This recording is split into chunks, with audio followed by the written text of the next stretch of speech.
idea. He's placing them right out in the open. Panzer Grenadiers moving into the administrative building, firing above from the east and above. Hey, machine gunners there taking a bit of fire. Looks like the other team is getting back to the base right there. And we are seeing an American mortar getting on the field, and now a T-17 moving in, firing away with its 37mm gun.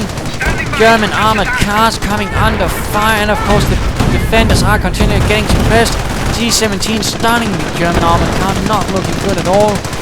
But with 2 mortar half-tanks, perhaps they can do a bit of damage. Mortar rounds are landing everywhere. And we have one damaging the engine of the T-17, and it can in fact be done with 2 mortar half-tracks. In fact, my first time was bit by an accident where my opponent had gone heavily for support weapons, and then for some reason I'd gone for 2 mortar half-tracks. All of a sudden I was faced with an M8, but by some luck my 2 mortar half-tracks were actually knocked out.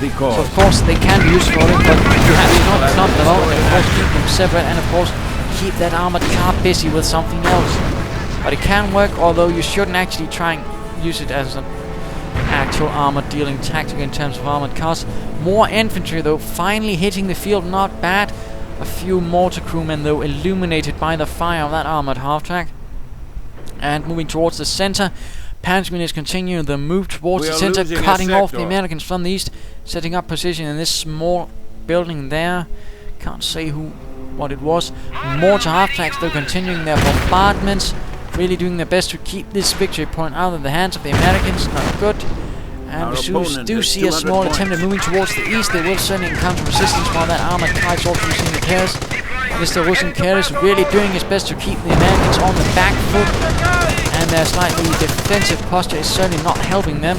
In particular now where of course the mortar rounds are raining in as if they were raindrops. More explosive and incendiary kind, and T-17 on the spot again. My goodness, I'm not entirely sure what happened there. Perhaps he gave an attack order and the mortar half-track just moved in, or of course he might have made a misclick, I can't say. But you have to be careful with such things again. Sometimes you can't forget about a unit and its attack order, and I've certainly lost a few units that way. But a bit curious with the mortar half-track though. Certainly not the happiest situation. And now a Marder 3 tank carrier has been caught out in the middle of everything. Not the best position, and of course the T-17 could risk flanking it. No, it has been more or less rendered useless. Engine is damaged, gun knocked out and out of control, but nonetheless Americans are continuing to fire away at the Marder 3 heavy machine gun rounds, raking the rear of it. Not really being that heavily armored. Of course mortar rounds continue to fly in, forcing the Marder 3 to pull back. The Marder 3 itself was based on the Czechoslovakian Panzer 38. A unit has died in action. Panzer 38 in the German service. Quite a remarkable tank. The Germans were quite fond of it, as it was an incredibly stable and mechanically reliable tank, in fact, which was also the result why after the tank itself became useless, you use it for so many different things, like for example the Marder 3, the Gepard, Flak Panzer, and of course the Hetzer. So again, a lot of usage for such a simple chassis. In fact, they also made a self-propelled artillery unit called the Grille, which was based on a infantry howitzer sort of unit, which was meant for more direct support. And we do see Fallschirmjägers from the 3rd Fallschirmjäger Regiment has joined up with the 116th, firing away with the FG-42s, really putting the pressure on the Americans. The American infantry really standing in a slightly unfortunate position, considering they're faced with FG-42s and the Fallschirmjägers practically execute them as if they were lined up against a wall. So there you go. Excellent job by the Fallschirmjägers. Some of the best infantry the German army could muster.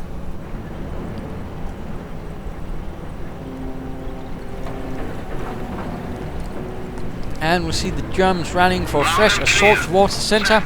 Well, the left center. Heavy machine guns setting up in a defensive positions, ready for the assault. Perhaps the one could be sort of a bit further forward, so the other one could be covering that. But there you go. Airborne with recoilless rifle on anti-tank duties. Firing away.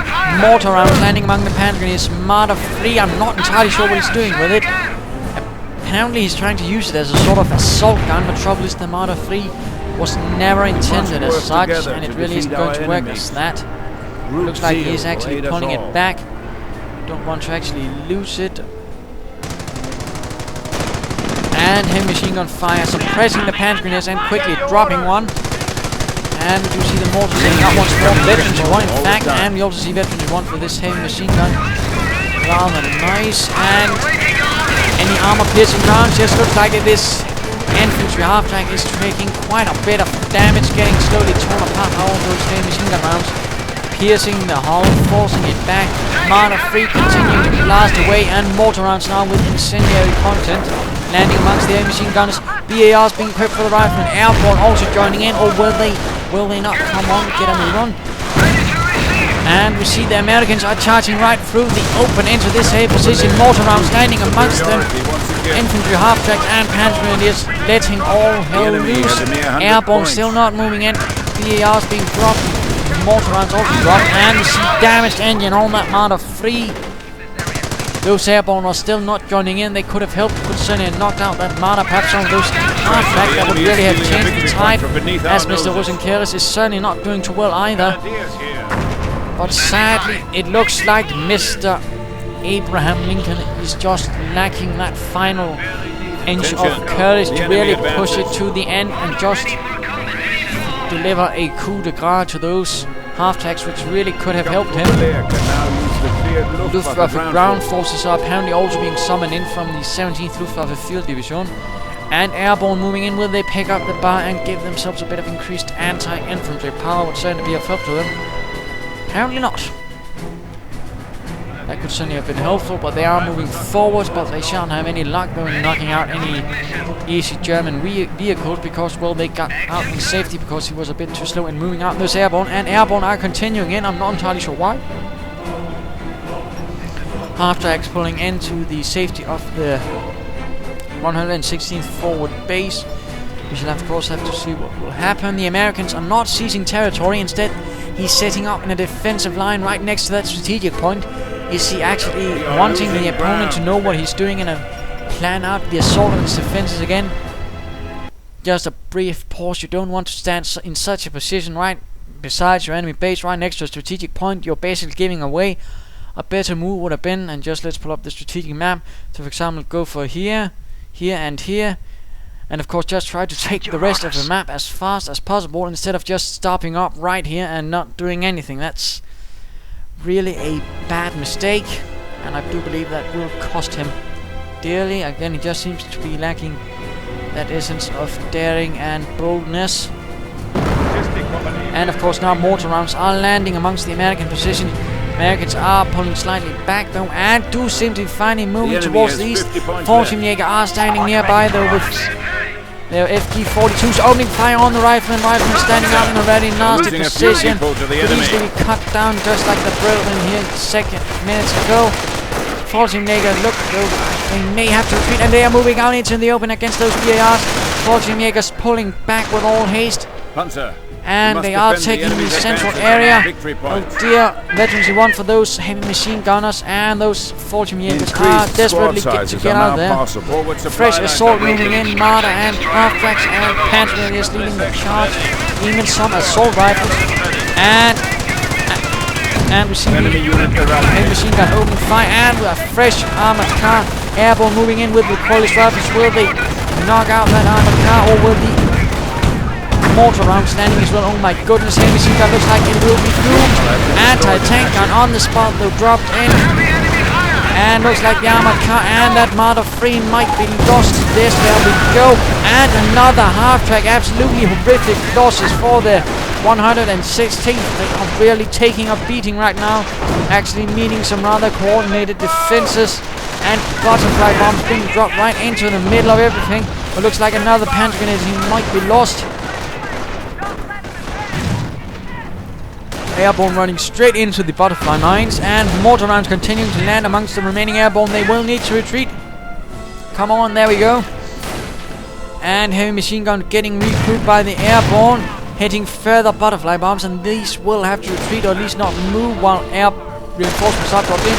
Heavy machine gun on the spot again. He's rather good with those heavy machine guns, but again I do think he's playing it too defensively. And Panzer Grenadiers taking heavy losses, and fresh Fallschirmjägers. Team number 2 moving in towards the center. A few heavy losses for the Americans, but they certainly seem a bit capable still. They will have to be a bit more aggressive and try to hold the rest. Fallschirmjägers moving in towards the rest of the map. We're ready for order. And what remaining is for the 116th is getting ready though for a fresh assault. Let's go have a look at Mr. Abe. Not a lot of manpower either, but certainly a bit of munitions and fuel. And he certainly could, with a few more command points, perhaps get some strafing runs and really put the pressure on. Fallschirmjägers coming under fire, but they are doing much better against those airborne though. And now mortar rounds joining in as well. And the second Fallschirmjäger team legs could really end up nastily. But 30 caliber heavy machine guns pressing the Fallschirmjäger. And now from the south we have the Fallschirmjägers opening fire on the heavy machine gun team and the airborne. While Panzer Grenadiers are moving in towards the west, getting suppressed by the heavy machine gun, which does get veterancy 2. Casualties being reported. Quite nasty. And Fallschirmjägers quick to take up position in this old work barracks. Enemy unit As down. mortar rounds are still supporting them. Center is not looking good though. Heavy machine gun continuing to fire away, pinning the first Panzer Grenadier team, and looks like the other one might be soon as well. Anti-tank gun joining into the fun now as well. Not entirely sure why this heavy machine gun is turning in that direction. And we see airborne continuing to move in and get cut down by the Fallschirmjägers alongside those riflemen. In fact, they look like they're dead. In fact, they are dead. And Mr. Ruzenqueres is still holding on. Heavy machine gun not doing much like in suppressing team number 2, and in fact is slowly getting killed. And will need to retreat. Might have gotten some upgrade for his Panzer that gives him increased protection against suppression. And now airborne taking up position here, forcing the Fallschirmjäger back. And we hear a GG from Mr. Abrahamlinc0ln, signaling a victory for the 116th, albeit dearly fought. And just as a Wirbelwind flag Panzer was joining the field, very nice jet black color. So what can we learn from this? Well, of course, heavy machine guns can be very nice against the Panzer Elite, but they shouldn't be everything. And again, generally you need more than 1 infantry team. 2 is the bare minimum, 3 is the general good minimum, and of course 4 is very good. Mr. Abrahamlinc0ln didn't really operate for that until very late. He was also very passive. Again, he just seemed to sort of give up and then dig in right at besides the strategic point, which is basically saying to your opponent, "Oh right, I'm right here, hammer away," which of course Mr. Ruzenqueres was more than happy to oblige with and fire away with his mortar. Of course, he was good in setting up some decent defensive kill zones, but again, he was a bit too good at advertising them as well to his opponent, and generally you don't want to do that. But I hope you enjoyed this match, and if you did, why not subscribe or tell your friends, and if you didn't, well, why not send in a replay of your own. Also note, I'm 2 subscribers away from getting the magical 400, and once I reach that, I'll be doing another video cast for that day. So of course, if you hurry up, I'll be doing another cast for today. So I hope that might act as a bit of encouragement, and this is Imperial Dane saying, don't advertise your defenses to your opponent. Cheers.